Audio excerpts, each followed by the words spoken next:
Hello and welcome all of you on my YouTube channel Dr. MKG Transformation। Class 12th के exam oriented revision series में आज हम बात करेंगे मानव जनन में निषेचन के बाद होने वाले कुछ महत्वपूर्ण बदलाव के बारे में।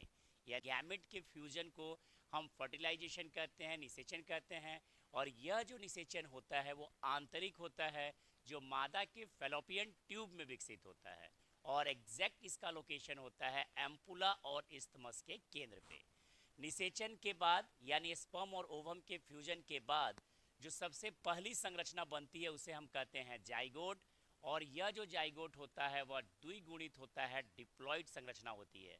कहते हैं कि जाइगोट जो है मानव जीवन की पहली कोशिका के रूप में विकसित होता है और यह जाइगोट लगातार समसूत्री विभाजन में भाग लेकर अपनी संख्या में वृद्धि करता है। ये 8 से 16 कोशिका अवस्था में परिवर्तित होता है तो इसे हम मोरूला कहते हैं। और सबसे खास बात है कि जब ये 32 कोशिका का यानी 32 सेल का होता है तो हम ब्लास्टोसिस्ट कहते हैं। और इसी ब्लास्टोसिस्ट का जब यूटेरस यानी गर्भाशय की दीवार पर अटैचमेंट होता है तो यह प्रक्रिया इम्प्लांटेशन कहलाती है।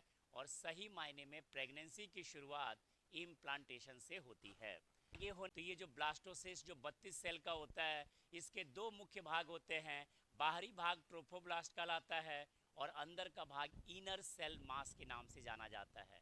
यही ट्रोफोब्लास्ट आने वाले समय में इम्प्लांटेशन में यानी यूट्रस की दीवार में धंसने में, भ्रूण को प्रारंभिक पोषण देने में, पूरा के निर्माण करने में भूमिका निभाता है।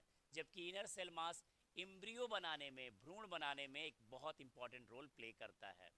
अगटा का डेवलप होता है जो माँ और उस विकसित भ्रूण के बीच में एक कनेक्शन डेवलप करता है, एक अंतःस्रावी ग्रंथि की भांति काम करते हुए गैसों का आदान प्रदान करना, पोषण प्रदान करना जैसा मुख्य कार्य निभाता है।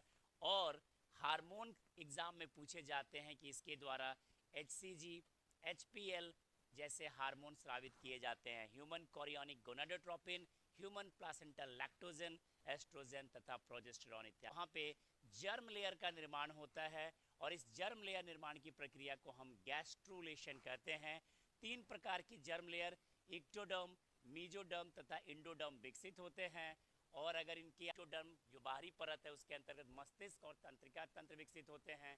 मध्य परत के रूप में मीजोडर्म होता है जिससे हार्ट जैसी संरचनाएं, हृदय विकसित होता है।